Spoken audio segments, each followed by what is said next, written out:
Hello friends, welcome to my YouTube channel. तो आज हम लोग टीचर ट्रांसफ़र से संबंधित न्यूज़ को देखेंगे। हम लोग देखेंगे कि उस न्यूज़ में क्या कुछ अपडेट बताया गया है। उसके बाद हम लोग इस वीडियो में यह बात करेंगे कि जो टीचर ट्रांसफ़र की जो प्रक्रिया अभी चल रही है, पिछले कुछ दिनों से जो था वो एप्लीकेशन को विड्रॉ करने का प्रोसेस चल रहा था, मतलब अभी भी चल रहा है। तो हम लोग इस चीज़ को भी देखेंगे कि अब तक कितने शिक्षकों ने अपने एप्लीकेशन को वापस ले लिया है, मतलब वो ट्रांसफ़र नहीं चाह रहे हैं, और कितने शिक्षक हैं जो अभी भी एप्लीकेशन को मतलब उन्होंने विड्रॉ नहीं किया है, मतलब उनको ट्रांसफ़र चाहिए या फिर उनको जो भी उन्होंने ऑप्शन में दिया था उनको उनके अकॉर्डिंग स्कूल मिल गया है। तो चलिए हम लोग न्यूज़ को स्टार्ट करते हैं, देखते हैं कि उसमें क्या कुछ बताया गया है।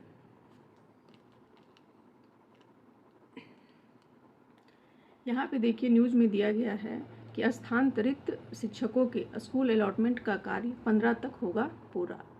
उसके बाद फिर है कि बढ़ती जा रही है पूर्ण पारदर्शिता एवं गोपनीयता।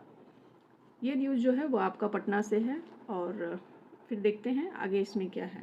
राज्य में स्थानांतरित शिक्षकों के स्कूल अलॉटमेंट का कार्य 15 जून तक पूरा हो जाएगा। अलॉट किए जाने वाले स्कूल में स्थानांतरित शिक्षक 23 जून से 30 जून तक योगदान कर सकेंगे।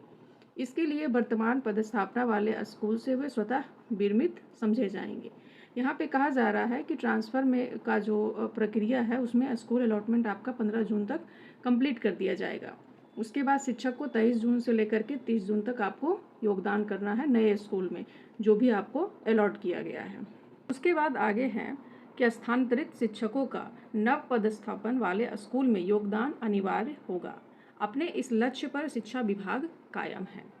उसके बाद फिर है कि स्थानांतरित शिक्षकों के स्कूल अलॉटमेंट की कार्रवाई सॉफ्टवेयर के माध्यम से चल रही है। ये आप लोग को पता होगा। यह कार्रवाई संबंधित जिले के जिला शिक्षा पदाधिकारी द्वारा की जा रही है। स्कूल अलॉटमेंट में बढ़ती जा रही पारदर्शिता का अंदाजा इसी से लगाया जा सकता है कि स्कूल अलॉटमेंट के लिए श्रेणीवार शिक्षकों की सूची जिला शिक्षा पदाधिकारी के लॉगिन में उपलब्ध है। उसके बाद आगे है लेकिन उन्हें एक बार भी किसी एक शिक्षक का ही डिटेल दिख रहा है। जिला शिक्षा पदाधिकारी के लॉगिन में शिक्षक का नाम एवं शिक्षक आईडी नहीं दिख रहा है। केवल अन्य विवरण यथा शिक्षक की कोटि, विषय, वर्ग एवं उसके द्वारा भरा गया पंचायतों का विकल्प प्रदर्शित हो रहा है। मतलब यहाँ पे जो शिक्षा विभाग के जो अधिकारी हैं उनको भी किसी शिक्षक का जो है मतलब ज़्यादा डिटेल उनको शो नहीं किया जा रहा है, सिवाय बस इस चीज़ के कि जो टीचर हैं जिन्होंने ट्रांसफ़र के लिए अप्लाई किया है उनकी ये कैटेगरी क्या है, मतलब कोटि क्या है, उसके बाद उनका सब्जेक्ट क्या है और वो किस वर्ग के लिए मतलब किस वर्ग में वो सिलेक्टेड है, जैसे क्लास उनका कौन सा है। बस इसके अलावा और उन लोगों को भी ये सॉफ्टवेयर के माध्यम से इससे ज़्यादा उन लोगों को भी ये शिक्षक की जानकारी नहीं शो हो रहा है। उसके बाद फिर आगे है कि उन्हें यह भी ज्ञात नहीं हो पा रहा है कि शिक्षक पूर्व से कहाँ पदस्थापित है, और उन लोगों को ये भी नहीं पता है कि टीचर जो है वो किस डिस्ट्रिक्ट से या फिर किस स्कूल से वो मतलब ये ट्रांसफ़र के लिए अप्लाई किए हैं। इसके बाद आगे है कि एवं उन्होंने किस कारण से स्थानांतरण हेतु आवेदन किया है, इससे पूर्ण पारदर्शिता एवं गोपनीयता बढ़ती जा रही है। यहाँ पे मतलब ये बताया जा रहा है कि जो भी शिक्षा विभाग के जो अधिकारी हैं उनको शिक्षक की जो है विशेष डिटेल उनको भी शो नहीं हो रहा है उनके सॉफ्टवेयर के माध्यम से, उनको भी कुछ कुछ चीज़ों का ही ये पता चल रहा है।